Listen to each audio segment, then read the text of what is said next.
today I'm going to share with you my Bloody Mary recipe. So I'm going to make a batch mix in this case. Now, Bloody Mary recipes are a bit like opinions. Everybody's got one and they think theirs is right. So I would advise you to try a few and see what ingredients you like. Now, this isn't a classic Bloody Mary because I'm going to add in creamed horseradish, which of course wasn't in the original. But this is very similar to the first recipe, the first bar I ever worked in London. We made it. I've never found one better than this, to be honest, so I've always kind of stuck with it because it's got everything in there that you really need. Now this is going to make a full batch, like I said, so I'm going to start with a full container of tomato juice. Now, as we add other ingredients, it's obviously we're going to need some room, so what I normally do is just pour out a glass of the juice and set that to one side, because then that's going to give me enough room in the container because I'm going to pour it back in there, okay? Now, into my mixing jug here, I'm going to pour a fair bit of this tomato juice. Now, it's not going to be all of it because I'm going to mix it back together again at the end, but I'm going to put kind of half that's left into there. So I'm going to measure out my other ingredients. I'm going to add in 15 mils of hot sauce. So that's me kind of doing the maths from how many dashes go into one glass to kind of forward this out 4 or 5 times to make a batch. So that's 15 mils of that. I'm going to put in double the amount of Worcester sauce.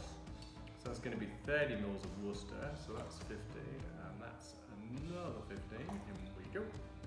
Okay, on top of that I'm going to add in some more vitamin C, a bit of balance, sharpness of lemon juice. I'm going to put 60 mils, that's going to be 4 of these little measures, 2, 3, and 4. Wonderful. And then to that I'm going to add in, like I said, the creamed horseradish. I'm actually going to add in around about a tablespoon, so that's going to be 15 mil or so this measure, so that's a big kind of spoon of that, like so. I can just drop in. And I'm going to add in my salt. So I'm just going to grab a spoon. And I'm going to add in salt. I'm going to put 1 bar spoon of salt in there, so a fairly well laden bar spoon of salt. And I'm going to add twice the amount of pepper, so to give it a real kind of spicy kick. So there goes the pepper. And then I'm just going to use a whisk to combine these things. Pretty, simply. You want to get that creamed horseradish to kind of break down, otherwise you end up with really big chunks in it, which is fine, but I just think it's better if it's a little bit smooth. It's never going to be perfect, but if we just give that a quick 30 seconds to give that a mix, like so. And then what I'm going to do is I'm just going to pour it back into the original container.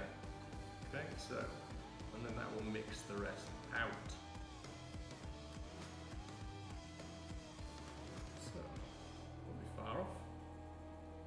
Bad guess, was it? There we are. Okay, then if you want to taste this, obviously you just grab a straw. You can taste it now that it's mixed together. That's just about right. If you did want to change it a little bit, you can pour a bit more out, add some more spice if you wanted it, and then just pour it straight back in. And obviously all you need to do, stick your cap back on that, keep it in the fridge so it's cold, and you're ready to rock and roll on a Bloody Mary anytime you want one. Now this will keep for probably about a week.